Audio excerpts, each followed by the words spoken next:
Hey guys, welcome to Top TableTop. I'm Gab Zúñiga and today I will show you how to play Ghost Stories. Ghost Stories is a cooperative game for 1 to 4 players where we are taoist priests exorcising ghosts to protect our village and defeat the incarnation of Wu Feng. The components of the game are 4 boards, 9 village tiles, 4 taoists, 8 hunters, 2 Buddhas, 55 ghost cards, 10 incarnation of Wu Feng cards, 3 Tao dice, 1 special die, 1 curse die, 20 Tao tokens, 1 inactive Tao's marker, 20 Qi tokens, 4 Yin Yang tokens, 4 inactive power tokens, 1 enfeeblement token, and 3 neutral power tokens.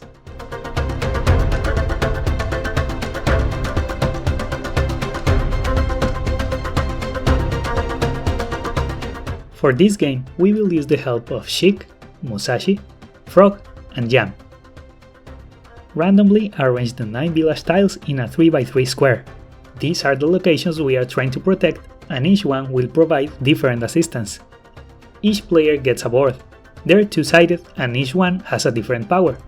Randomly choose one and place them along the sides of the village. If yellow got this side, they take the enfeeblement token, and if green got this side, they take the special die. Otherwise, return those components to the box.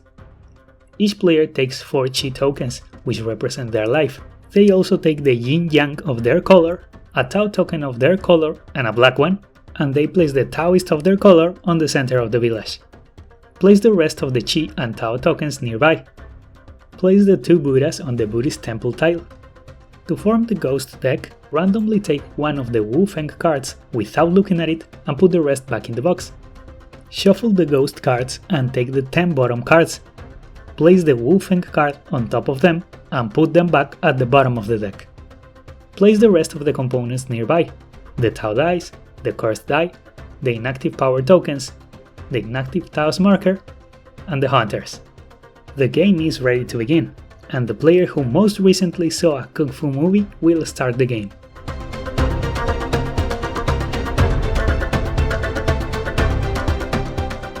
The game is played in turns in clockwise order, and each player's turn consists of 2 phases, Yin and Yang. The Yin phase is for the ghosts, and the Yang phase is for the player. The Yin phase occurs first, so the ghosts always act before the player. The ghosts have 3 types of abilities. The left ones are applied when the ghost comes into play, the middle ones are applied each turn, and the right ones are applied when the ghost is defeated. Some ghosts even have multiple abilities, and we will check them all later. The Yin phase has 3 steps. The first one is the ghost's actions, where all ghosts present on your board perform their middle action, if they have any. The second one is checking if your board still has a space or if it's already full. And the third one is the arrival of a new ghost. If in the second step your board is already full with 3 ghosts, you lose 1 Qi and the Yin phase ends. But if there's still space, you proceed to step 3. You draw a ghost card and place it in the appropriate space. If the ghost is red, green, blue or yellow, you must place it on any free space of the board of the corresponding color, if possible, and only if the corresponding board is already full, you can choose any other location. If the ghost is black, it must go on your board, if possible, and only if it's full, you can choose any other place. As soon as the new ghost is placed, its left side abilities are applied, if any, and after that, the phase ends. The Yang phase has 2 steps. The first one is moving. You may move your Taoist 1 space to any tile around you, and in the second step, you may choose to do one of 2 things. You can use the ability of the tile where you currently are, we will see these abilities later, or you can attempt an exorcism. You can only exorcise ghosts adjacent to you. This means that 2 exorcisms are possible from a corner, and no exorcism is possible from the center tile. When attempting an exorcism, you roll the 3 Tao dice. The resistance of a ghost is shown on the top left of the card, and to exorcise it, you need to roll at least that many of the corresponding color. The white phase is wild. If you didn't succeed with the dice alone, you can also spend Tao tokens of that color to match the ghost's resistance and beat it. If during an exorcism there are other taoists on your tile, you can also spend their Tao tokens. If you successfully exorcise a ghost, its right side abilities are applied, if any, and then it's discarded. If the exorcism fails, nothing happens. When you're attempting to exorcise two ghosts, you still get one roll only, and you need to match the resistance of both ghosts if you want to defeat them both. The Yang phase ends after that, your turn is over, and the next player will start with their Yin phase. Now that you know how the turns work, let's take a look at the ghosts' abilities. First, the middle ones, which are the abilities that the ghosts use at the beginning of their turn. These ghosts are hunters. When they come into play, you place a hunter on the card, and they will move on each of their future Yin phases depending on their position. If the hunter is on the card, you move it to the first space on the board and nothing else happens. But if it's already on that space, you move it to the second one, and the village tile in front of it becomes haunted. You turn it face down, and you can no longer use its ability. If the first tile in front of the ghost is already haunted, you hunt the next one in that line. After the tile has been haunted, return the hunter to the card, and the cycle repeats. So, if hunters are not defeated, they will hunt a tile every 2 turns. These ghosts are tormentors. For each one of these ghosts present on your board, you must roll the cursed die and apply the effect. There are 5 possible results. If you get one of the 2 blanks, nothing happens. If you get this side, the first active village tile in front of the ghost becomes haunted. If you get this side, you must draw a new ghost and place it according to the rules. With this side, you discard all your Tao tokens, and with this side, you lose 1 chi. The last middle ability is a permanent effect, and it means that this ghost isn't affected by Tao dice. Players must use other means to defeat it. Next, we have the left side abilities, which are the ones applied when a ghost comes into play. 3 of these abilities are similar to 3 sides of the cursed die we just saw, and they have the same effect: draw a new ghost, hunt village tile, and -1 chi for the board where it's placed. With this ability, the hunter is placed on the board instead of the card. With this one, the ghost captures a Tao die. You place it on the ghost card, and you won't be able to use it for exorcisms until you defeat it. This one cancels the power of the board where it's placed. Place the inactive power token on top of the power, and it won't be usable until the ghost is defeated. With this one, you lose 1 Tao token, if you have any, and this means that the effect applies to all players. And this one cancels the use of Tao tokens for all players. Place the inactive Tao marker on the card to remind you, and it will stay there until the ghost is defeated. Lastly, we have the right side abilities, which are applied when a ghost is defeated, and they are mostly rewards for the players. The only bad one is the cursed die. You roll it, and after resolving its effect, the ghost is discarded. The other ones are good. These ones let you take 1 or 2 Tao tokens of your choice, and this one lets you take 1 chi or take back your Yin Yang. But what does the Yin Yang do? Using the Yin Yang allows you to use the ability of any active village tile without having to be on that tile, or it allows you to turn a haunted tile back to its active side. The Yin Yang is an extra action, and you can use it at any point during your Yang phase, but not in the middle of an action. After using it, it is discarded, but as we saw, some ghosts let you recover it, and you can even use it twice in the same turn. You could use it, then defeat a ghost that lets you take it back, and use it again immediately.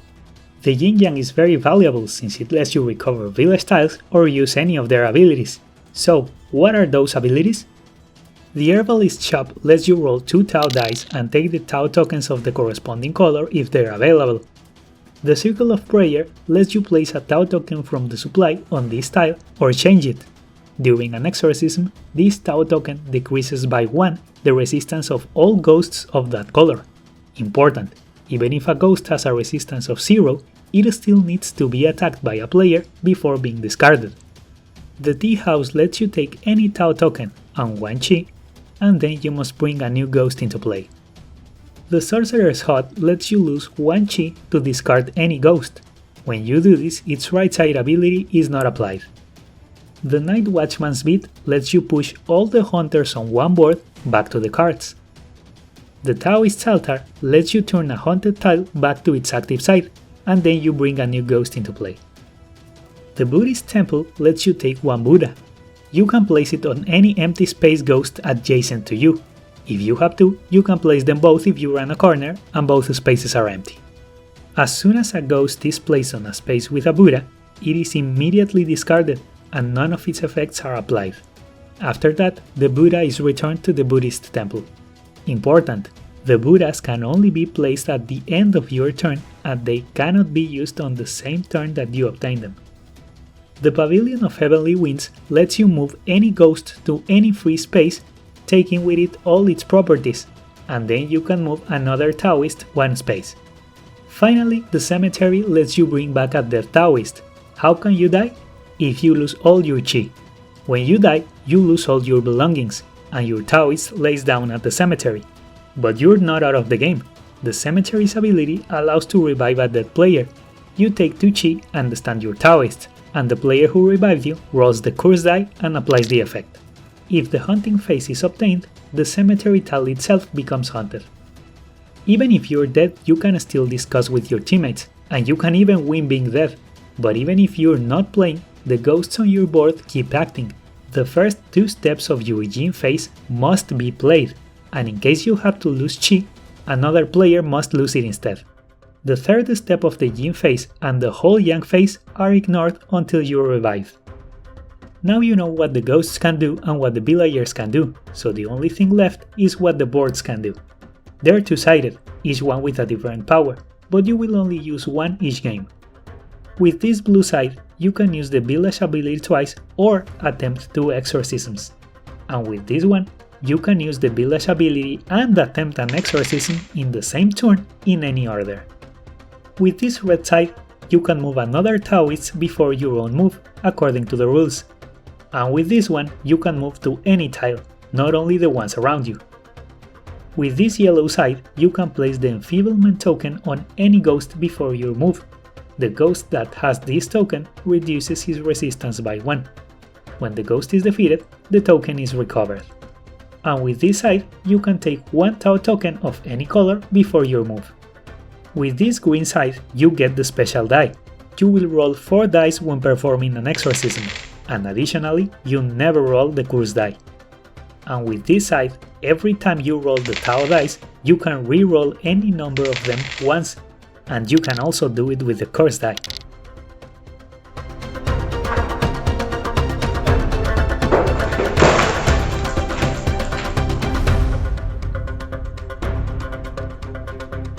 The game can end in one of 4 ways.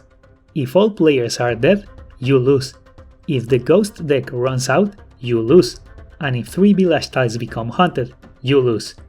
The only way to win is to defeat the incarnation of Wu Feng, and the only way to defeat it is to fight it.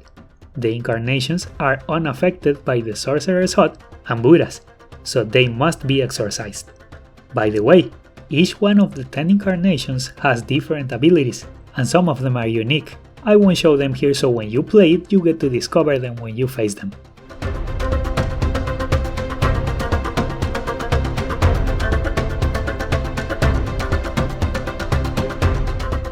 Let's say this game has been going for a while and now it's Frog's turn. First is the Yin Phase, and the first step is Ghost Actions.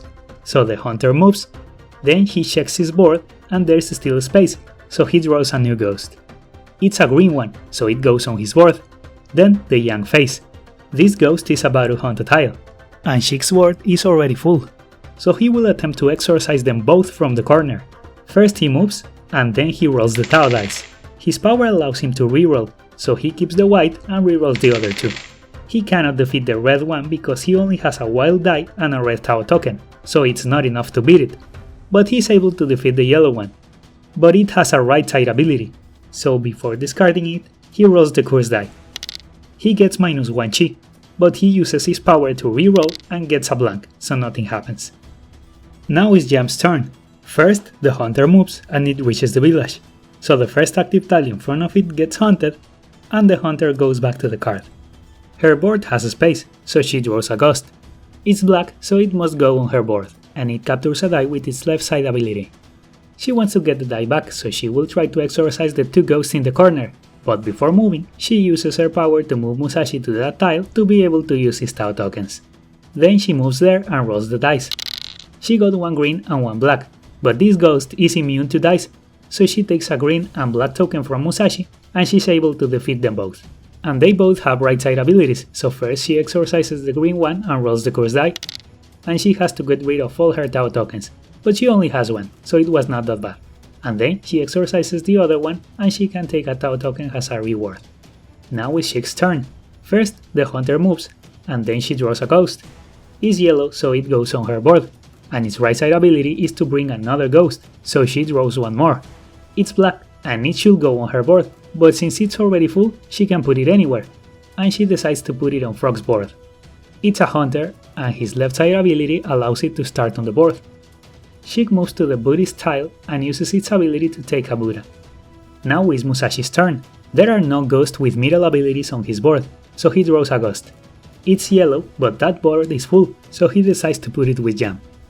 There are many ghosts about to hunt, and there are already 2 hunted tiles, so they can't allow them to hunt or they will lose.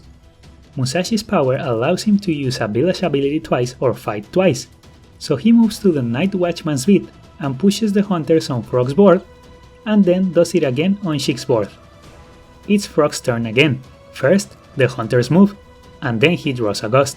It's red, so it goes with Jam, and its left side ability is to bring another ghost, and additionally it cancels Jam's power, so she covers it with the inactive power token and draws another ghost. It's blue, so it goes with Musashi. Jam and Shik are full of ghosts, so Frog doesn't move, he will attempt a double exorcism again. But before doing that, he uses his Yin Yang to use the Circle of Prayer, and he puts a red token there to reduce the resistance of the red ghost. He rolls the dice, and his roll is enough to beat both ghosts, no need to use his power or any Tao tokens, so both ghosts are discarded. It's Jam's turn. First, the Tormentor makes her roll the curse die, and she loses one Chi, and then she draws a ghost. It's yellow, so it goes on Shik's board. Jam could exorcise the red ghost. Thanks to the Circle of Prayer, its resistance is 0, so it would be automatically defeated and she would get her power back. But there are 2 ghosts about to hunt, so it's more important to defeat them. She moves and fights the green ghost. She rolls the dice and she's able to defeat it. It's Shik's turn. The hunter moves, and her board is already full, so she loses one Shi and the phase ends without drawing a new ghost. Before moving, she uses her power to put the enfeeblement token on one of the hunters. Then she moves to the Pavilion of Heavenly Winds and uses its ability to move that same ghost to Jam's board. She can also move another player, but she decides not to. It's the end of her turn, and now she can use the Buddha she got last turn, so she places it. It's Musashi's turn. There are still no ghosts with abilities on his board, so he draws a ghost. It's black, so he must place it on his board. It lands on the Buddha, so the ghost is immediately discarded without applying any abilities, and the Buddha goes back to the Buddhist temple. Musashi uses his Yin Yang to flip one of the haunted tiles. Then he moves and attempts an exorcism. Even though he didn't get anything useful, he can still defeat the black one because it's weakened and he can use Frog's tokens, but he can fight twice, so he decides to roll again hoping to get a better roll, and he does, so they don't have to spend any tokens. The right side reward gives a Shi or the Yin Yang back, and he decides on the Yin Yang. And that's how you play Ghost Stories. The rules vary slightly for 1 to 3 players, and the game also has 4 levels of difficulty. I just showed you the first level, which is challenging enough. But as you get better, you can choose harder levels where you start with less Chi and tokens, and you have to defeat up to 4 incarnations of Wu Feng. If you have any question, leave it in the comments, and if you like the video, don't forget to give it a like and subscribe. Thanks for watching, and see you on the next video.